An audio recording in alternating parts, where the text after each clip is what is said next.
laquelle nous commençons cette manifestation, vous comprendrez qu'il y a eu un chevauchement.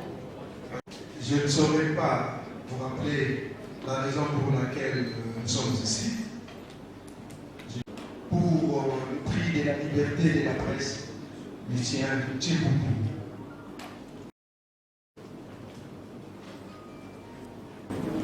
Le premier point, nous rejoint, nos dernières nouvelles, il est allé à la primature, je crois qu'il va nous rejoindre au cours de la manifestation.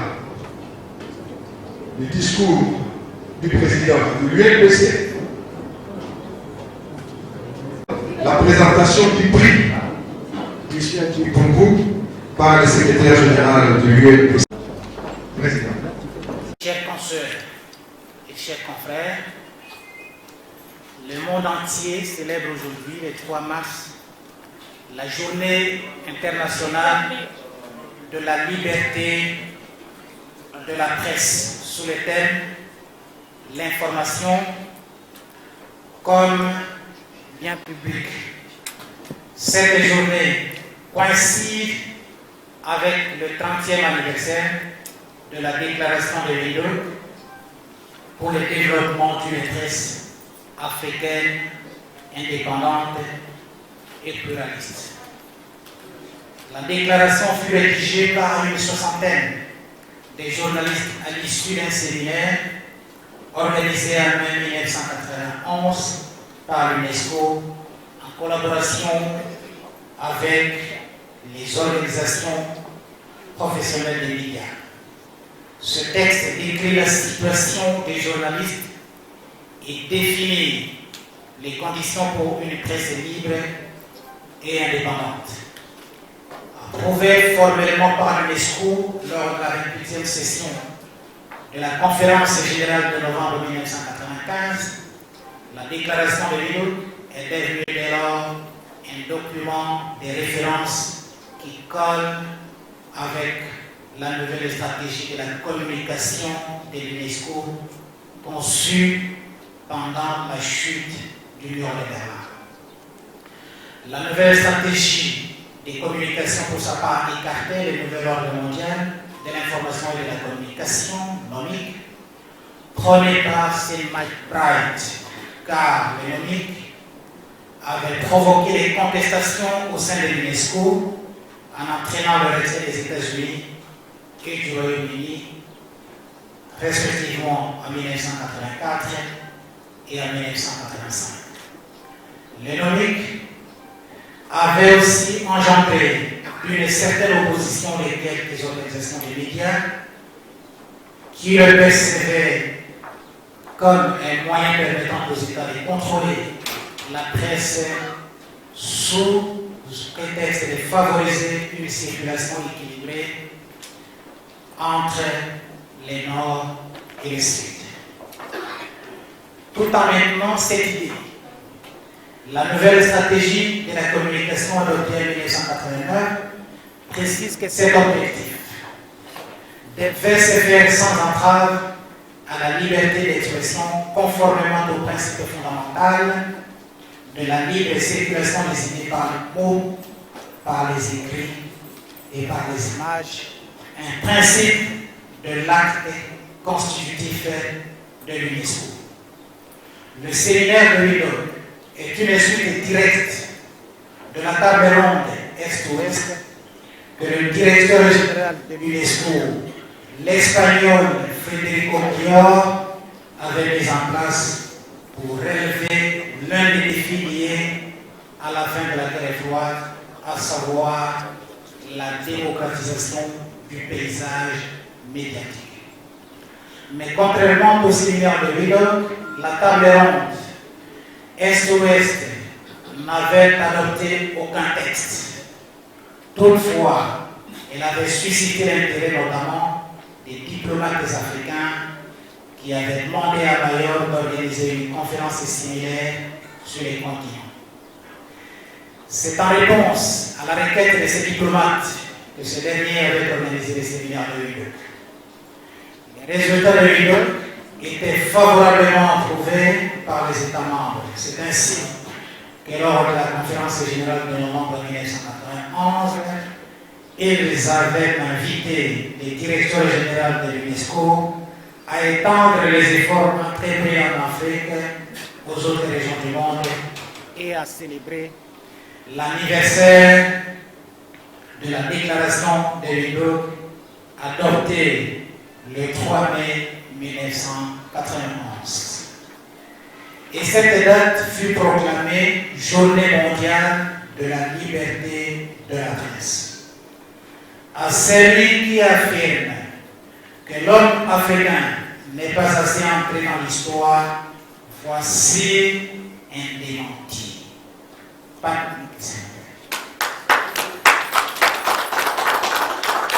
Madame la Présidente du Conseil d'administration de l'Agence congolaise de presse, Monsieur l'administrateur général adjoint de la RTNC, chers confrères, chers consoeurs, Mesdames et Messieurs, en vos titres et qualités respectifs, tel l'hirondelle qui annonce le printemps, la déclaration de Windhoek a joué un rôle dans les processus de démocratisation de l'Afrique. Même si la démocratie reste encore un horizon toujours fuyant dans plusieurs pays africains et jamais totalement atteint, l'apport des médias est considérable. Souvenons-nous de la presse rouge et de la presse verte à l'époque du maréchal Mobutu au Zaïre. La déclaration de Windhoek a produit plusieurs effets. 1. En 1992, le Programme international pour le développement de la communication PIDC de l'UNESCO avait modifié ses règles de fonctionnement en tenant compte des recommandations de Windhoek.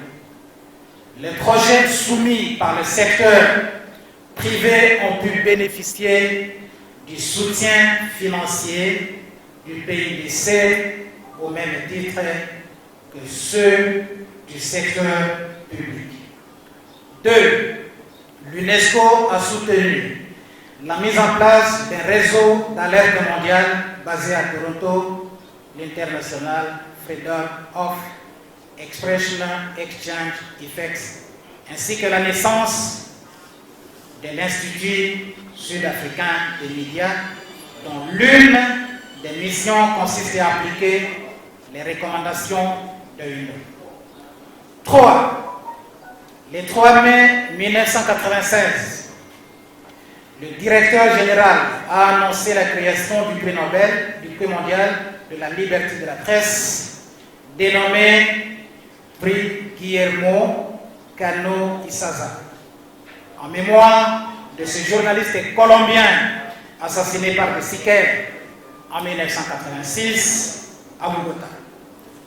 4. La RDC n'a pas été en reste. Elle a créé pour sa part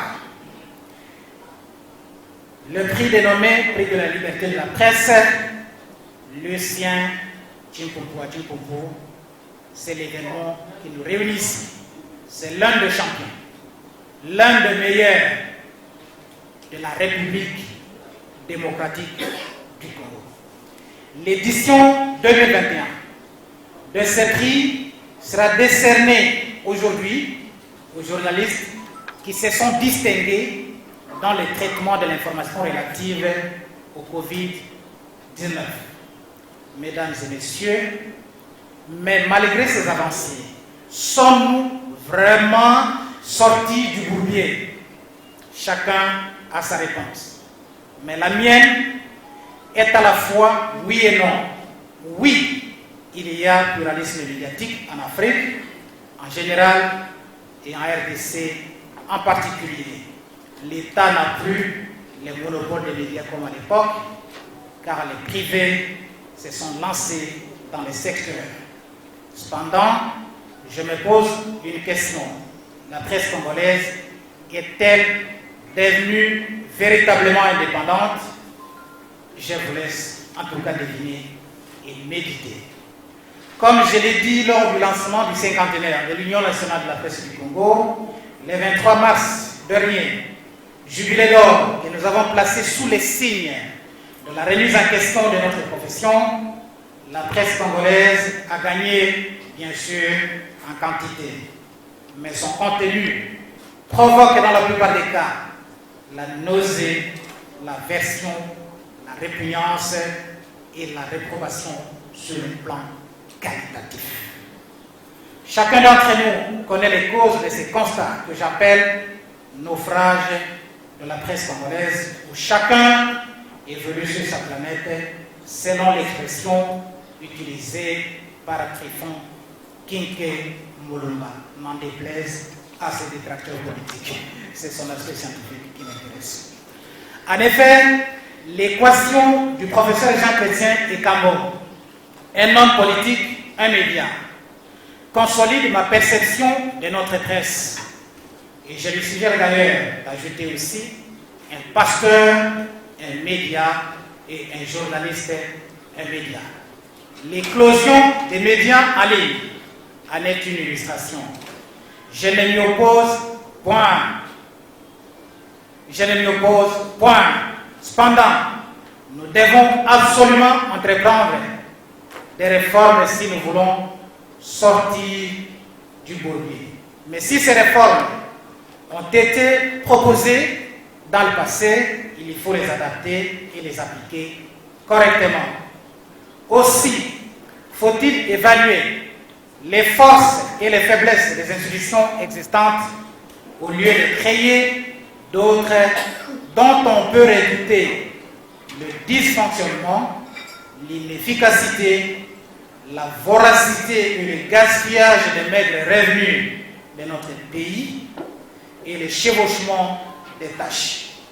Faisons donc attention à l'inflation institutionnelle, au pouvoir public d'indiquer la direction avec l'organisation des États généraux de la presse.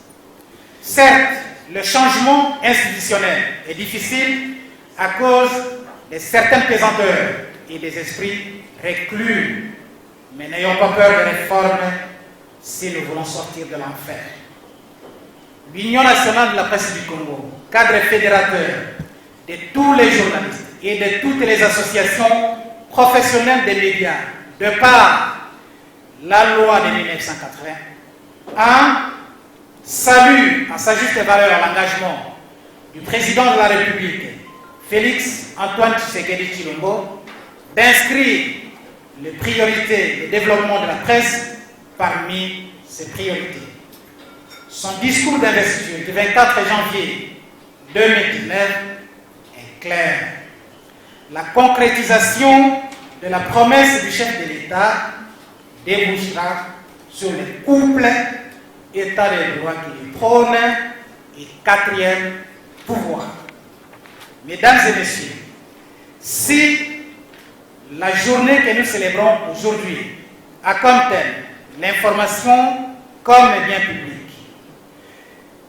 les différents usages de l'information ne sont pas toujours les mêmes. Au-delà des missions traditionnelles des médias, informer, éduquer et divertir, on peut donc manipuler, orienter, falsifier, dénaturer et désorienter une information avec un objectif précis. Bernard Voyel disait, je le cite, « La presse donne à la vérité comme au mensonge une dimension qu'elle est seule à pouvoir offrir. Qu'elle parle ou qu'elle se taise, son effet sera toujours démultiplié. Elle inscrit dans le social l'écho d'un événement où lui interdit cette consécration. » Fin de citation. On ne doit donc pas laisser l'information un bien public, un bien commun, aux éléments incontrôlés, aux vrais mercenaires, aux charlatans, aux imposteurs, aux arrivistes et aux opportunistes, ainsi qu'aux moutons noirs transfigurés. Hier, ces moutons noirs étaient des indigents. Aujourd'hui, certains d'entre eux suscitent notre admiration. Ils sont devenus des modèles de notre société ayant un pignon sur eux. Ces nouveaux types de patrons atypiques contribuent activement au nivellement de la société vers le bas. Ce sont donc des anticonformistes et des dadaïstes d'une autre époque, ayant fait effraction et intrusion dans la presse. Ils influencent même des professionnels à les mimer pour l'une ou l'autre raison. C'est dans cette optique que Marguerite Yourcenar disait, et je la cite, « Les moyens de communication massifs au service des intérêts, plus ou moins camouflés, déverseront sur le monde avec des visions et des bruits fantômes un opium du peuple qu'aucune religion n'a été accusée d'en répandre. » Fin des citations. Mesdames et messieurs, notre profession est bien sûr ouverte à toutes les qualifications, mais elle est menacée. Pourtant, les règles du jeu existent. Il suffit tout simplement de les respecter. Respectons les règles du jeu. Sénèque disait, et je le cite, « Le destin protège celui qui se soumet et perd celui qui se rebelle. » Respectons notre code d'éthique et de déontologie. Comme un imam se réfère au Coran et les pasteurs aux Bibles, les journalistes doivent avoir le code comme un document de référence. Ceux qui ne respectent pas les codes d'éthique et de déontologie du journaliste doivent subir une sorte d'épulation professionnelle. Alors, si vous n'aimez pas les termes d'épulation, disons plutôt assainissement, parce qu'il paraît que l'épulation, c'est une notion polysémique. Je n'encourage, mesdames et messieurs, je n'encouragerai en aucun cas la répression ou les brimades contre les journalistes. Moins encore une loi liberticide vis-à-vis de la presse. Il ne s'agit pas non plus d'une auto-flagellation de notre métier. Mais face aux dérives que nous observons, je réclame urbi et urbi l'ordre, la discipline et l'excellence dans l'exercice du journalisme par l'application stricte de textes réglementaires. Nathan Dubin. Elle traduisait ainsi l'engagement de la corporation à améliorer la qualité de la production des journalistes et à susciter dans leur chef la quête de l'excellence. Faute de financement, la 3e édition en 2014 a failli ne pas avoir lieu. L'intervention du gouvernement de la République aurait été salutaire. Mais hélas, elle va vite se révéler ponctuelle. Il s'ensuit ainsi un vide. C'est en 2017 qu'un partenaire, en l'occurrence Free Press Unlimited, va tenter une expérience avec l'Union nationale de la presse du Congo en finançant certaines de ses activités dans lesquelles se trouvait le prix de la liberté de la presse Lucien Chimpumpu. Cette édition de relance enregistrait 3 lauréats parmi lesquels une femme et un représentant des provinces. Avec le même partenaire, d'autres prix ont vu le jour, à savoir le prix de meilleure production médiatique de l'UCOFEM et de la FRPC. Les éditions 2018 et 2019 seront un succès indéniable avec le même partenaire, ce qui poussa le président Kasonga Chilunde de mémoire d'émettre le vœu de voir les organisations membres de l'UNPC décerner tous le prix destiné aux professionnels des médias au cours d'une seule et unique soirée appelée soirée des Oscars ou soirée des empereurs ou encore soirée des souverains, pour éviter de disperser les énergies. Tel est notre souhait ces jours. En 2020, la pandémie due au coronavirus met à rude épreuve l'humanité tout entière. L'édition 2020 du prix de la liberté de la presse n'est pas non plus épargnée. Une année après, le prix de la liberté de la presse, Lucien Chimpumpu, est de retour. C'est la raison d'être de la cérémonie de ces jours, dans le magnifique cadre d'Africana Palace. L'Union nationale de la presse du Congo remercie donc son partenaire Free Press Unlimited qui, une fois de plus, a rendu possible cet événement, ce dans le cadre du projet COVID-19 Response in Africa Together for Reliable Information, financé par la Commission européenne. L'édition 2021, donc la 7e du genre, a primé 4 lauréats, dont 2 femmes et 2 hommes. J'invite donc Madame Rose Massala, directrice exécutive nationale de l'UCOFEM et présidente de jury, à lire le procès verbal de délibération. Je vous remercie.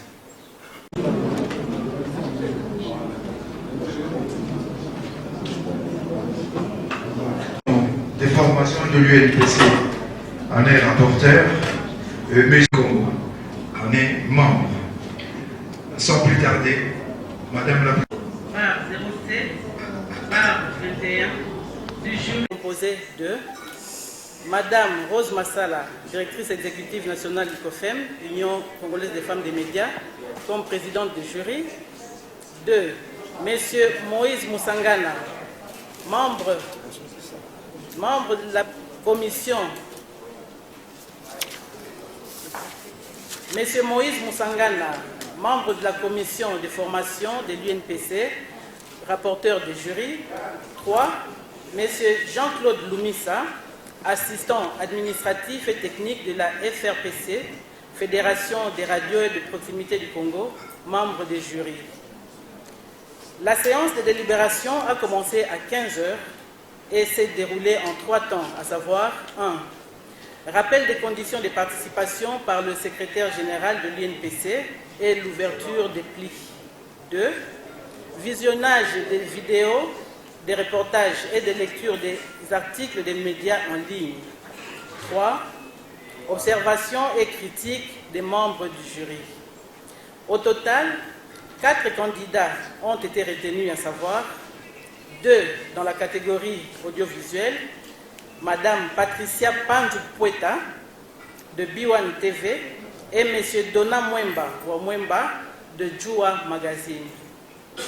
2 dans la catégorie médias en ligne, notamment Madame Lydie Matadi Manzou de Ouragan FM.cd et Monsieur Patrick Félix Abeli Pendacheko de électionnet.com. Il ressort des délibérations du jury les résultats ci-après. Le premier prix est raflé par Madame Pandjou Poueta pour s'être distinguée dans ses reportages qui ont répondu à toutes les questions de référence, si on peut l'applaudir. Le deuxième prix est attribué à M. Dona Mwemba, également de l'audiovisuel. Il s'est illustré plutôt dans une émission de sensibilisation sur le Covid-19. Le troisième prix est décerné à Mme Lydie Matadi Manzou de la presse en ligne. Elle a fait une revue de Covid-19 reflétant la carte épidémiologique de la pandémie en RDC. Le quatrième prix, enfin, est revenu à M. Patrick Félix Abeli Pendacheko. Son mérite est d'avoir alerté l'opinion sur la vente des masques usagés. Commencée à 15 h, la séance de délibération s'est terminée à 19 h. Les jurys félicitent les 4 lauréats de l'édition 2021 du prix Liberté de la presse Lucien Chimpumpu et recommandent au bureau exécutif de l'UNPC de faire une grande promotion pour l'édition 2022 afin de susciter l'émulation à travers toute la République démocratique du Congo. Fête à Kinshasa le 1er mai 2021. Cette lecture qui a donné l'économie à présenter les 4 lauréats. Donc, Zouzi et M. Patrick Félix Abeli peuvent monter par ici.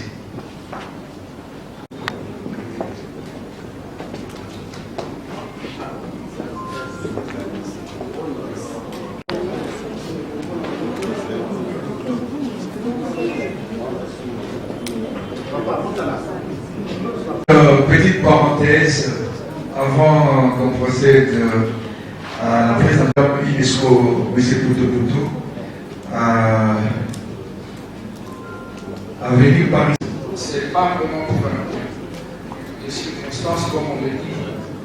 Nous savons qu'aujourd'hui, d'être avec vous, d'abord pour participer à l'événement et ensuite pour vous annoncer aussi le nom de votre confrère ou consoeur qui a reçu le prix mondial de la liberté de la presse. Comme je l'ai suivi tout à l'heure, lorsque le président était en train de parler, j'avais fait mention du prix mondial de la liberté de la presse qui a été instauré à la suite de la déclaration de Lidouk. Et l'UNESCO aussi respecte cette tradition. Chaque année, nous décernons un prix mondial à un journaliste. Alors, pour cette année 2021, le prix mondial de la liberté de la presse a été décerné à une journaliste des Philippines. Elle s'appelle Madame Maria Ressa. Alors, pour la petite histoire, la journaliste d'investigation philippine, Maria Resta, a été désignée donc lauréate 2021 du prix mondial. Le prix se tient présentement depuis Milouk, comme vous savez, 30 ans après Milouk. Cette dame, elle est journaliste en ligne. Elle avait publié des articles qui lui ont fallu plus de 90 messages de haine, comme certains de nos frères et consoeurs sont en train de les... Porte-parole des FARDC qui, malgré cette occupation, a accepté.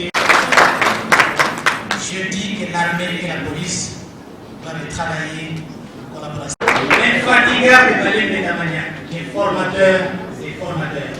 Merci beaucoup, cher Daniel. Nous continuons. Monsieur le secrétaire général. Patricia Panzou Poueta, qui s'est distinguée dans la publication d'un reportage dans la presse audiovisuelle, un reportage qui a répondu à toutes les questions fondamentales de la presse. Parce qu'aujourd'hui, en suivant ce reportage, on peut répondre à toutes les questions relatives au Covid-19. Voilà pourquoi nous appelons le général Léon Richard Kassoma pour pouvoir nous éclairer le pays.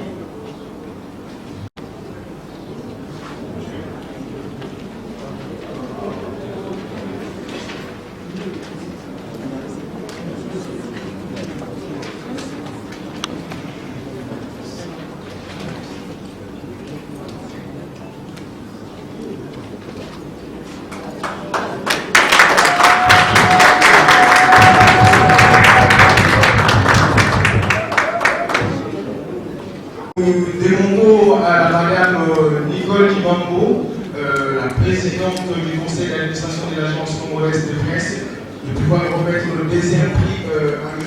Domain Mwemba, qui s'est distingué dans la presse audiovisuelle aussi.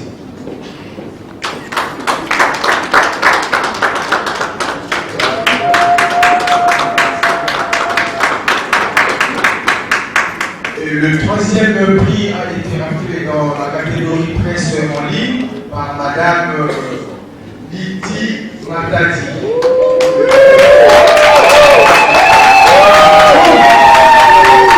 Sous elle, nous appelons Motolanzani le pasteur.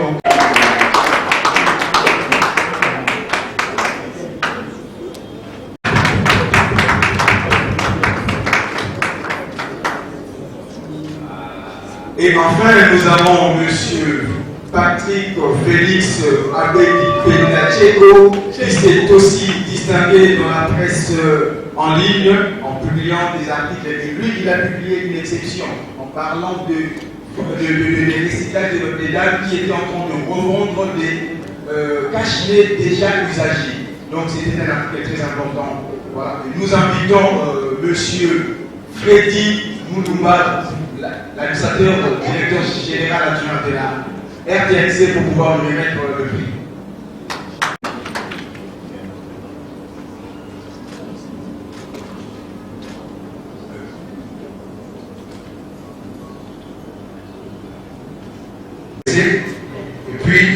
offre avec frère de Kinshasa, je le disais aux étudiants ce matin, nous sommes fiers d'être journalistes.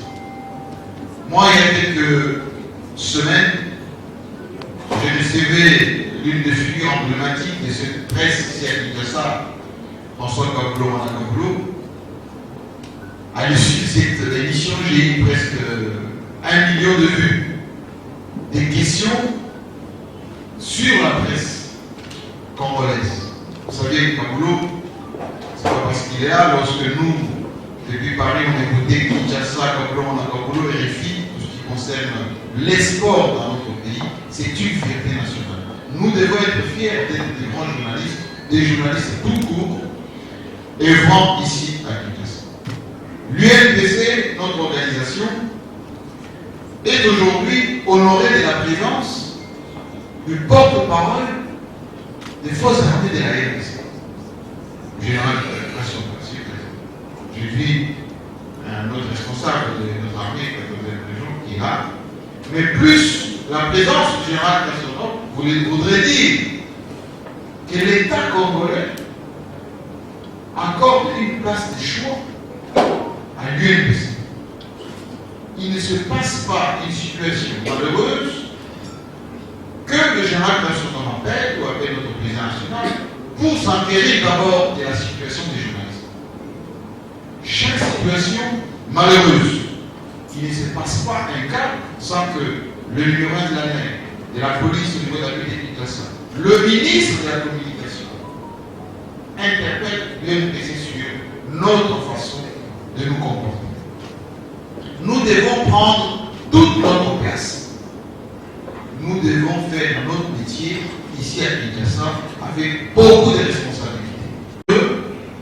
À la mise en prise du ministre, notre porte-parole, enfin porte-parole du gouvernement, le ministre de la communication, notre ministre des tutelles, Patrick Mouyeria, lorsqu'il dit qu'il va militer pour la dépénalisation du délit de presse. Il y a quelques-uns d'entre nous qui ont fréquenté, qui ont séjourné, soit au Cachot, soit même jusqu'à Makala. Et nous nous sommes battus pour qu'ils soient relaxés. Nous devons faire attention à nos publications. Nous devons être responsables. Évitons du sensationnalisme, évitons d'être des ventes en guerre. On ne peut pas être nous-mêmes, journalistes congolais, être contre notre État. L'État congolais, c'est notre État. Nous devons l'accompagner en toute responsabilité. Notre président nous a invité à faire ce travail dans le respect de l'éthique, la déontologie fonctionnelle. Il n'a pas ménagé les efforts lorsque l'un de nous est traité pour sa libération. Nous faisons autant. Nous devons, au niveau de la ville de Kinshasa, avoir nos cartes de presse. Notre secrétaire général est ici, Mme Sylvie Bongo, elle loge les gardes dans ses courses depuis qu'elle est là. Nous devons montrer qu'à Kinshasa, nous pouvons disposer quand même de 20 $, 30 $ pour avoir notre carte cotisée. Il faut qu'on donne l'exemple. Pourquoi la presse l'UNPC Nord Kivu a une salle de presse et nous, au niveau du siège, nous pouvons le faire. Donc je nous invite à peser lourd face au nouveau ministre, qui est notre confrère par ailleurs, honorable simple, pour que ce qui nous remet des droits soit attribué, pour que ces droits passent au niveau du Parlement, pour qu'au niveau des subventions éventuelles, on parlait des 3 millions, on aimerait avoir peut-être 1 seul million, pour que notre siège ressemble, parce que nous avons déjà fait des efforts par notre président. Nous allons continuer à le faire, mais notre siège ressemble à un siège de notre pays. Voilà, il faut qu'il ressemble ce siège à une vraie représentation de la presse de Kinshasa. Nos commissions font un bon travail, commission de la carte, commission de la formation, commission de discipline, que nous devons respecter. Si vous êtes convoqué à la commission de discipline, il faut vous présenter. Évitons nous-mêmes de porter plainte contre nous-mêmes. Ça ne nous honore pas. Évitons. Un journaliste qui porte plainte contre son propre confrère fait la honte de la profession. Réglons nos petits différends entre nous. Nous avons notre commission de discipline qui est aujourd'hui outillée. Parce que le ressources, ça regarde l'amour et ça regarde l'amour. Parce que la première chose qui possède ou qui doit posséder, c'est l'amour. Les journalistes, ils ont des ressources, dans son sein à l'épisode, dans son sein à l'amino, pour ça l'amour du pays et puis l'amour du prochain. Et la première des choses que je demande à nous tous, les journalistes en particulier, c'est que nous ayons l'amour de nous-mêmes, l'amour du pays et l'amour du prochain. L'amour du pays, pour construire, pas pour détruire. La personne qui possède l'amour pour le pays est là pour construire et non pour détruire.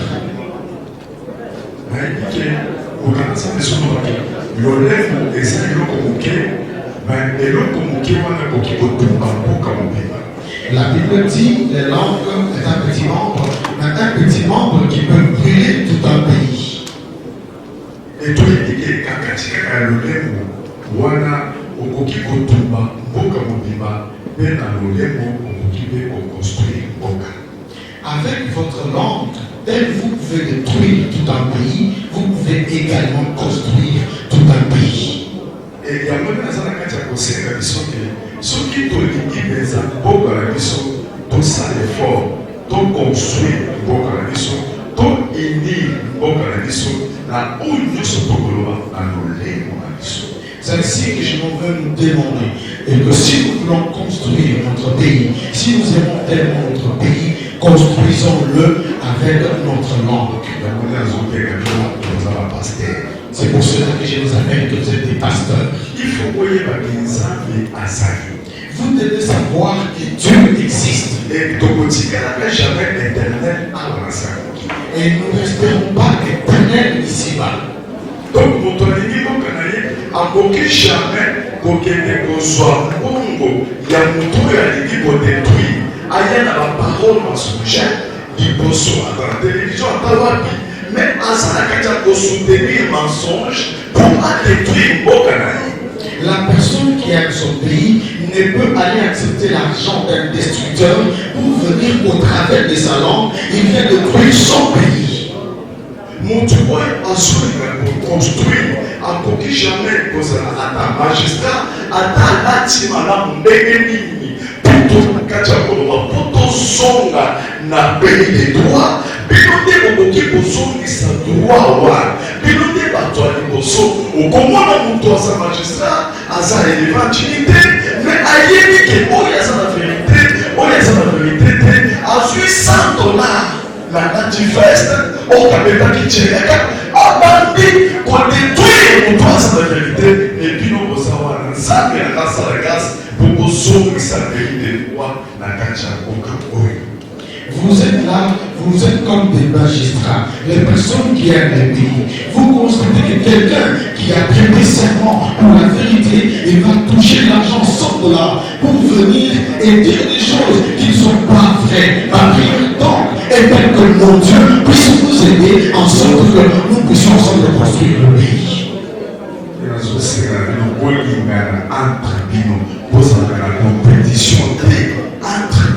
Convoitise pézalade, au qui imiter au yasala musala ne convoiter et la jalousie, et la haine, et la compétition. Je vous demande de vous aider entre vous, qu'il n'y ait pas de compétition ou de convoitise parmi vous. Vous pouvez imiter votre collègue qui travaille bien, mais vous ne pouvez pas le convoiter car cela conduit à la méchanceté, aux tueries et tant d'autres choses mauvaises. C'est ainsi que les situations personnelles. Je vais prier pour vous. Dieu, des serviteurs, les pasteurs, ceux qui sont là pour construire. Donne-leur l'Esprit Saint. de la crainte de Dieu, d'aimer le bien, qu'ils soient un, qu'ils fassent la fierté entre eux. S'il a donné, que les autres soient contents. Quand l'un est une évangélité, et que les autres soient contents. Qu'il n'y ait pas l'esprit de compétition, qu'il n'y ait pas l'esprit de querelle. Seigneur, introduis ta divinité, Seigneur, qu'il soit matériellement et spirituellement. Si l'un d'entre nous sont que les gens sont que les gens sont que Dieu vous bénisse. Même si vous prenez le que cela vous facilite. Même si vous êtes poursuivi par le vous facilite. Que Dieu vous aide. Que Dieu